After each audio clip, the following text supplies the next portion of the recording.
झाले आप्पे आणि चटणी मस्त तयार आपली. हॅलो फ्रेंड्स, कसे आहात? स्वागत आहे तुमचं आपल्या मराठी यूट्यूब चॅनलमध्ये. सकाळ झाली की नाश्त्याची काळजी असते, काय करायचं. आज उपमा नाही करणार आहे, त्याच साहित्यात आज दुसरं काहीतरी नाश्त्याला करणार आहे, जरा थोडं वेगळं दाखवते. हे बघा, बारीक रवा घेतला 1 वाटी, तेच साहित्य पण जरा वेगळं काहीतरी करू. नेहमी उपमा वगैरे नको वाटतो. त्यासाठी बघा मी काय काय घेतले. 1 टोमॅटो चिरून घेतला आहे, कोथिंबीर चिरली बारीक, थोडंसं गाजर घेतलं आहे चिरून, जे होतं तेच घेतलं माझ्या घरात. कांदा हे सगळं त्यात घालून घेते.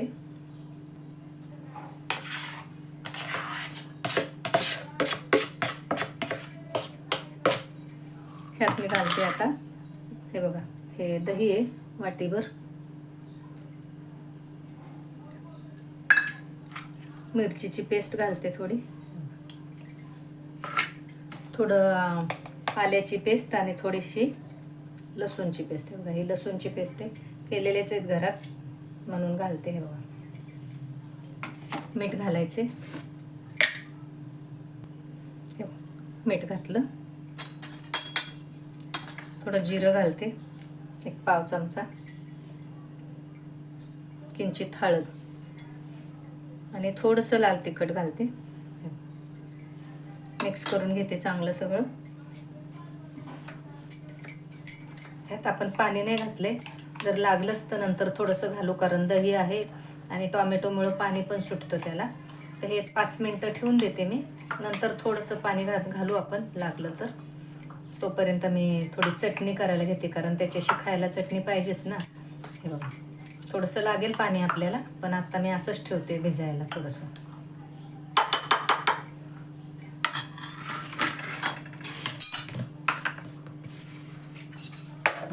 थोड्या वेळ राहू देते, चटणीची तयारी करून घेते.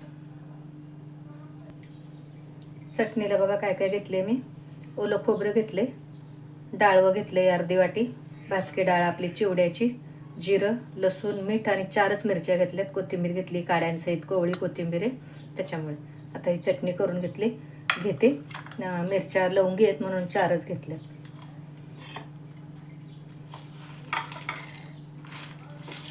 चटणी करून घेते मी ही.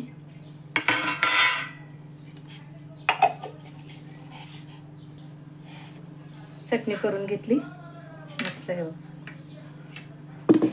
आता ह्याच्याकडे बघू कसं झालंय ते. थोडा वेळ भिजलं ना, ओलेपणात आहेच, थोडंसं पाणी घालायचं, ते घालावंच लागेल, किंचित पाणी घालते थोडं. एकीकडं मी तवा पण ठेवलाय, मी आप्पे करते रव्याचे.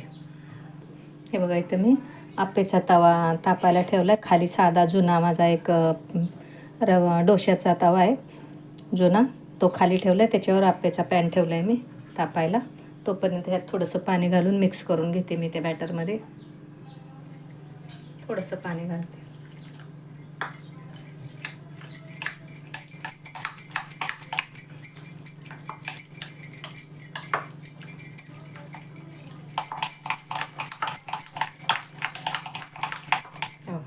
छान भिजले, आता पण आप्पे करायला घेऊ.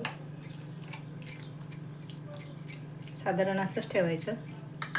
चला, तेल लावून घेते पॅनला, तापलाय पॅन चांगला.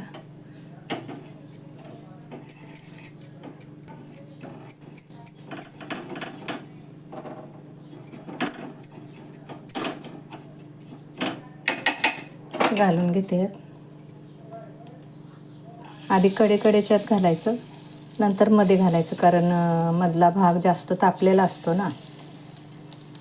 थोडं थोडं घालून घेते.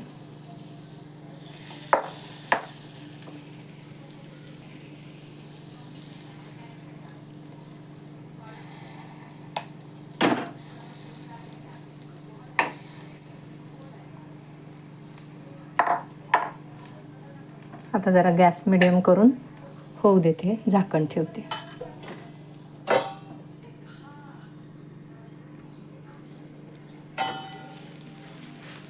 पलटी करून बघते,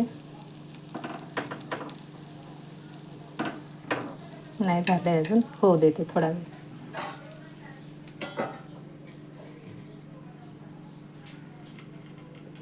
परत थोडा वेळ होऊ दिले, झाले नव्हते.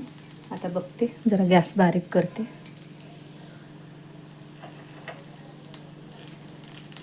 परत दुसरी बाजू भाजायला अशी पलटी करून ठेवते. आता निघताय सहज, मगाशी झाले नव्हते.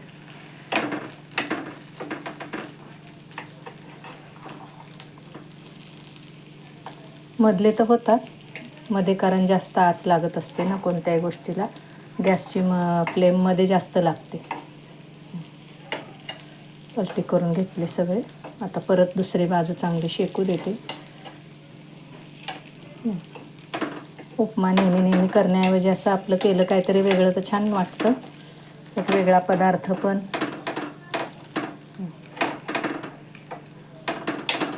परत आता हे भाजू देते दुसरी बाजू पण. तोपर्यंत चटणीला फोडणी घालून घेते जिरं मोहरीची.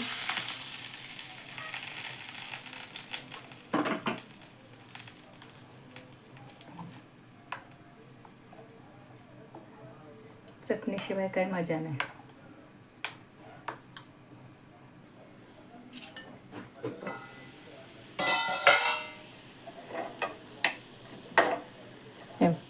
झाली दुसरी बाजू पण भाजली मस्त. काढून घेते आणि मग दुसरे घालते. अजून एक बॅच होईल अजून. सगळ्या बाजू मस्त भाजल्यात चांगल्या. काढून घेते.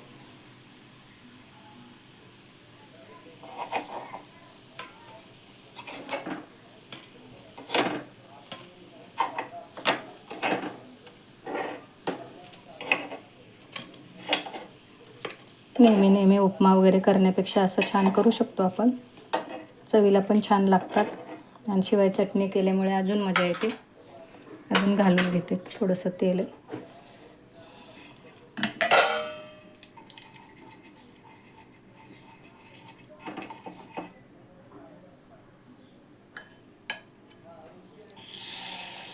पूर्ण नाही होणार, सगळ्या म्हणजे वाट्या भरणार नाही. थोडंसं कमी पडेल मला वाटतं. बघते किती होते ते.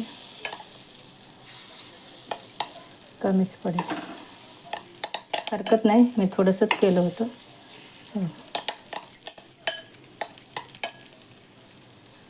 भाजू देते ह्या पण चांगले हे आप्पे.